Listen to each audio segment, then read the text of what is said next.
what's up? Welcome back dito sa ating channel dito sa Bobs TV. Alright, sa tayo nagbabalik muli mga babayan. At ito po ang ating pag-uusapan natin ngayon mga babayan ay statement po, no? Netong si Harry Roque mga babayan, na kung saan sinasabi nga po niya, no, na dumating na daw po ang bangungot, no, netong dating Pangulong Rodrigo Duterte mga babayan. Okay, so kung ano man yung bangungot na yan mga babayan, yan ang ating alamin ngayon at pag-uusapan. Right? So, bago ang lahat, please don't forget to subscribe, like, share, comment dyan sa comment section. Okay, so i-comment nyo na lang po sa ibaba kung ano ang inyong saloobin dito sa mga naging statement, no, netong si Attorney Harry Roque mga babayan. At sinasabi nga din po niya dito, no, buto at balat na si Tatay Digong. O, butot balat na si Tatay Digong. At sabi nga niya, paano na mga babayan? No, paano na daw, no, mangyayari ngayon? Okay, so yan ang ating alamin ngayon, ha? At wag na natin patagalin to. Umpisahan na natin kasi medyo mahaba tong video na to mga babayan. Okay, let's go. Magandang araw po sa inyong lahat, ha? Nako, araw po ng linggo. Pero medyo masakit po ang mga butot balat ngayon dahil kahapon po kami nagmarcha lamang nagmarcha dito sa Dahig, almost 7 kilometers. Akala ko dahil nadapa siya dahil di ba no nakaraan Noong nakaraan mga babayan, may lumabas na video, no, na may lumabas na mga balita, yung picture na kung saan meron tapal yung tuhod niya. Ano ba, nadapa ba to si Attorney Harry Roque? Bakit kaya? Sabi nga no iba baka lumuhod daw. Tuloy na natin to, let's go. Po yan para kay Tatay Digong. Yan po isang unity walk para kay Tatay Digong. At ngayon po kasama ko ang mga kababayan natin, mga taga-UK, no? Mahigit 13 hours ang biyahe nila para mapisali din sa marcha nito. At syempre, pauwi na sila, pero bago sila umuwi, nakita-kita muna kami para magtakay. Pero alam niyo po ngayon, ang pag-usapan natin, yung malungkot na sinabi ni Ma'am Elizabeth Zimmerman Duterte, na bagamat in good health si Tatay Digong, siya ay butot balat na. Alam niyo po, naintindihan ko kung bakit kinailangan i-highlight ni Ma'am Elizabeth na talagang nasa mabuting kalagayan naman at kalusugan si Tatay Digong, wala nang gamot na iniinom. Kasi pag sinabi lang na butot balat, alam na natin ano ibig sabihin nun. Pero sinabi pa rin niya na butot balat, ibig sabihin napakalaki ng nawalang timbang kay Tatay Digong at literally siya ay butot balat na. Siguro naman, hindi mo na... Magkokomento lang ako ng konti doon mga babayan. No? Kasi pag sinabi nating butot balat mga babayan, halos skeleton na, no, yung dating noon. Yung talagang sobrang payat na. No, alam niyo yung mga malnourished, no, yung kasi yung yung parang sinasabi natin, no, nai-imagine natin na pag sinabing butot balat, no, talagang halos wala nang laman. Mga babayan, wala nang mga muscle, no? Parang ganun. No? May imagine natin na butot laman. Butot balat, mga babayan. No? Wala nang laman, halos, no? So, hindi ko maintindihan kung ano yung ibig sabihin nila dito, no? O kung paano nila, o bakit nila nasabi na butot balat, mga babayan. 'Di ba?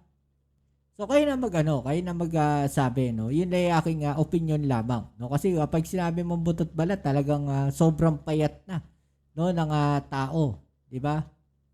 Kailangan maging doktor para malaman kung bakit naging butot balat na si Tatay Digong. Sakit ng loob po yan. Sakit ng loob dahil nangyayari ngayon, yung pinakaayaw niya mangyari, na siya hinuhusgahan ng mga dayuhan.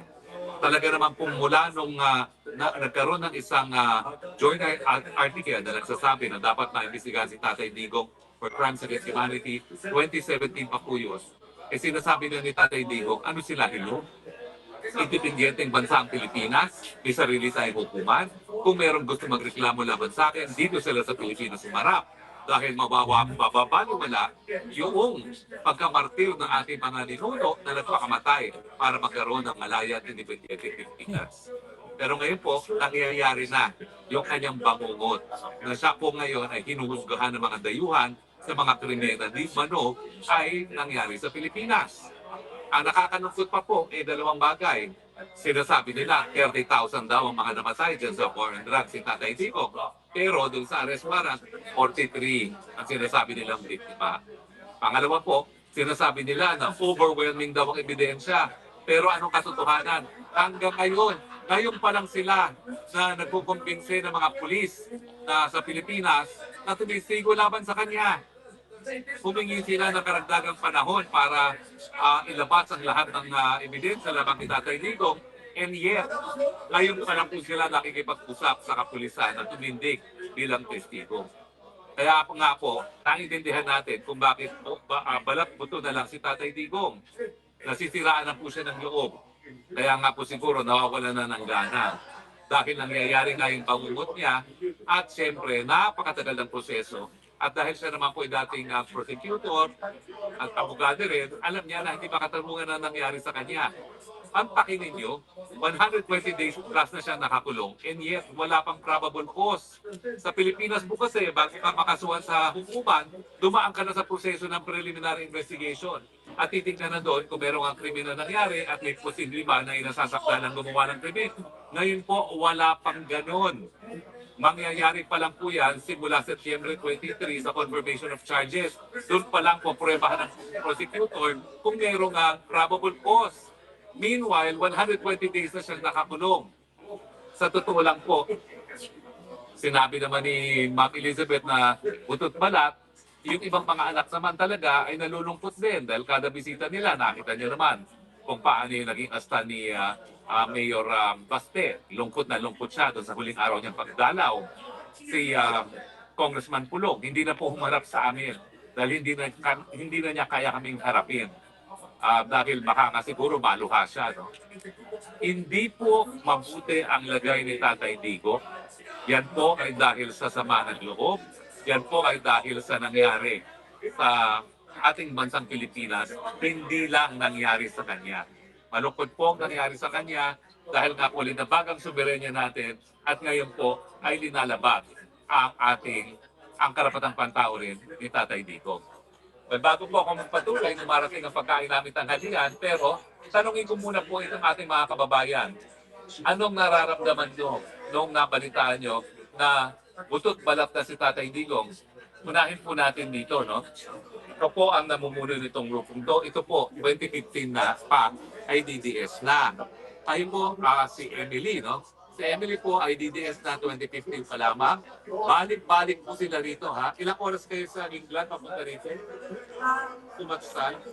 13 hours. Balik-balik po yan. Ilang beses ka na bumalik mula nung kinulong si Tatay Digong? Po, doon nakasampung beses na ako mula 10 beses. Grabe, Napakagastos po niyan. Magkano rin ang gastos nyo? Dahil kada punta nyo rito, nag-aarkila kayo ng bus at nag-ano kayo ng hotel. No? Magkano kada punta nyo rito? Well, napakalaki po ng gastos po. Kasi sa hotel lang, tsaka sa bus pa, siyempre bayasin pa namin. Pero yan po ay galing sa bulsa namin. Voluntary po ang pagpunta namin dito. Hindi po namin iniisip ang aming gastos. Ito po ay para kay Tatay Digong. Para ipakita po namin ang buong suporta at pagmamahal po sa ating mahal na Tatay Digong. Kami po ay nalulungkot noong nalaman namin, narinig po namin, attorney, ang live po ni Ma'am Elizabeth na nagsasabi na gano'n na nga po pinagalan ni Tatay Digong. Sabi po sa amin na mga supporter ni Tatay Digong na nagmamahal sa kanya kung ano po ang kalagayan niya. Sana po maparinggan ang ating government ngayon, lalo na sa ating presidente ngayon na si President Marcos. Sana mapakinggan niya ang mga hinaing ng lahat ng mga tao na nagmamahal kay Tatay Digong. Tanong lang, no, mga babayan, sa sinabi niya na yon, no, hinaing ng mga tao na nagmamahal kay Tatay Digong. Even na yon, maraming supporters yan. Paano naman kaya yung hinaing ng mga naging biktima, no, nung war on drugs? No, yun yung tanong naman natin sa kanya. Paano naman kaya yung hinaing ng mga tao na yun? 'Di ba? Masasagot kaya niya yun? Pauwi na po siya. Yun lang po ang hiling namin. Yun lang po ang pinapanalangin namin na makauwi po ng matiwasay na maayos si Tatay Digong. Hmm. Si Tatay Digong po ay 80 years old na. Nasa loob ng ICC, Detention Center, na dapat wala siya dyan. Ginawa niya na maayos ang Pilipinas. Siya lang po ang nakapagbigay ng maayos na buhay sa ating mga Pilipino sa Talaga? Pilipinas. Yan po sana ang maisip ng mga tao na gumawa nitong krimen kay Tatay Digong. Biro mo naman, binyahin nila si Tatay Digong, walang passport. It's illegal. Illegal po ito niya ang pagdala na kay Tatay Digong. Yan po sana ang iniisip nila. Biro mo walang passport, nakarating si Tatay Digong ng dahil.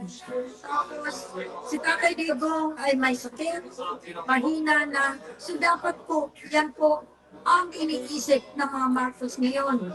Si Tatay Digong lang po ang nakapalibing sa tatay ninyo. Sana po, maisip niyo rin yun.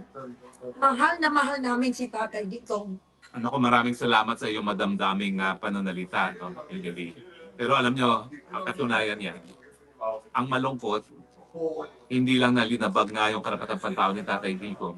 Pero malungkot, siguro, akala ng mga Marcoses, dahil pinakulong nila si Tatay Digong, magtatagumpay sila sa kanilang kagustuhan na manatili sa pwesto forever. Marcos Part 2, Marcos forever. Pero hoy, Talagang nandun yung ano no, yung ini-insist no netong si Attorney Harry Roque na gustong manatili ng mga Marcoses no sa pwesto. No, talagang yun yung ini-insist niya. Yun yung laging sinasabi niya, mga babayan. No, sa tingin ninyo, gagawin yan ng ating Pangulong Bongbong Marcos ngayon? Sa tingin ninyo? 'Di ba?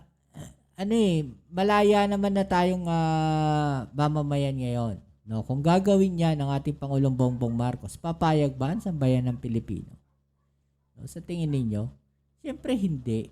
Meron tayong batas, no? Na hindi siya po pwedeng tumakbo uli na presidente. No, ang tanging paraan lang diyan is hawakan niya yung gobyerno talaga. No, hindi naman niya gagawin ng ating Pangulong Bongbong Marcos. 'Di ba? So parang ang labo, no, halos sa propaganda na lang talaga yung sinasabi dito ni Attorney Harry Roque. Junior, sa tingin mo kung may mangyari kay Tatay Digong sa dahig, dahil sa ginawa mong pangingid na papapunta sa kanya, Kidnap talaga. magtatagal pa kayo? Magdasal ka na tumaba muli si Tatay Digong dahil pag siya'y patuloy na pumayat at may mangyari sa kanya, tapos na ang inyong pamilya. Kung nung una, kayo'y nakapunta pa ng Hawaii, baka hindi na kayo makaalis ng Pilipinas at magharumintado na ang Pilipino. Hindi ko sinasabi na gawin yan ng ating mga kapwa Pilipino. Pero hindi po imposible yan. Nakapatuhin na kayo ng mga taong bayan pag may nangyari kay Tatay Digong dito sa dahig.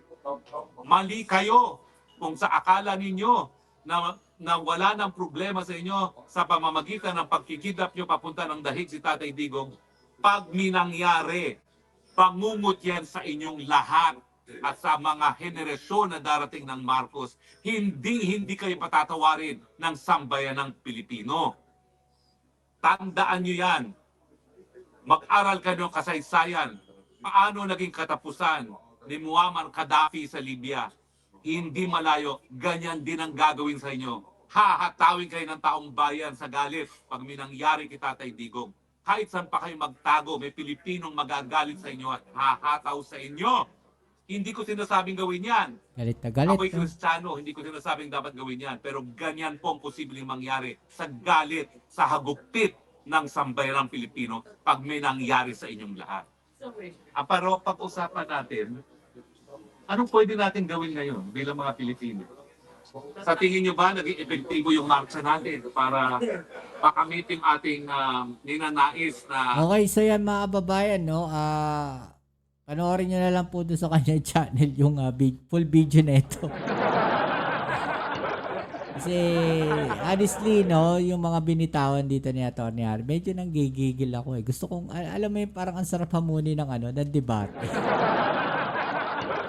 Tara, harapan tayo, usap tayo, debate tayo. No?